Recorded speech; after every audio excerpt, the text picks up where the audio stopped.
एक समय की बात है। पुराने समय में एक राजा युद्ध में हार गया था। उसके सभी सैनिक मारे जा चुके थे। राजा किसी तरह अपनी जान बचाकर जंगल में भाग गया। सैनिक उसका पीछा कर रहे थे। वह बचने के लिए एक गुफा में छिप गया। सैनिक राजा को जंगल में खोजते खोजते उस गुफा तक पहुंच गए।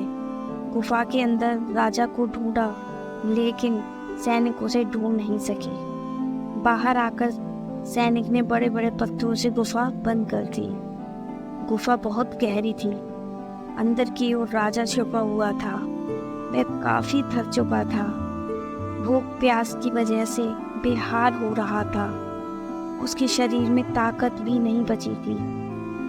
शत्रु सैनिक गुफा बंद करके वहां से चले गए तो राजा अंदर बैठा बैठा सोच रहा था कि अब तो उसका जीवन खत्म हो गया। वह गुफा से कभी बाहर नहीं निकल पाएगा। राजा बहुत परेशान हो चुका था।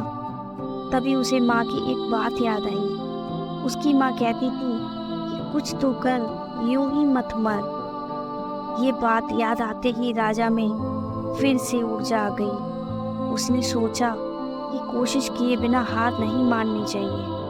राजा गुफा के द्वार से पत्थरों को हटाने का काम शुरू कर दिया।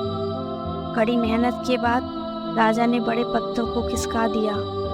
किसी तरह राजा ने बाहर निकलने की थोड़ी सी जगह बना ही ली थी। राजा गुफा से बाहर निकला और अपने मित्र राजा के पास पहुंचा। मित्र राजाओं की मदद से अब उसने शत्रुओं को पराजित कर दिया और अपना राज्य वापस प्राप्त किया। इस कहानी की यही सीख है कि हमें सफलता मिलने तक हार नहीं माननी चाहिए। जिस पल हम हार मान लेते हैं ना दोस्तों, उसी समय असफल हो जाते हैं।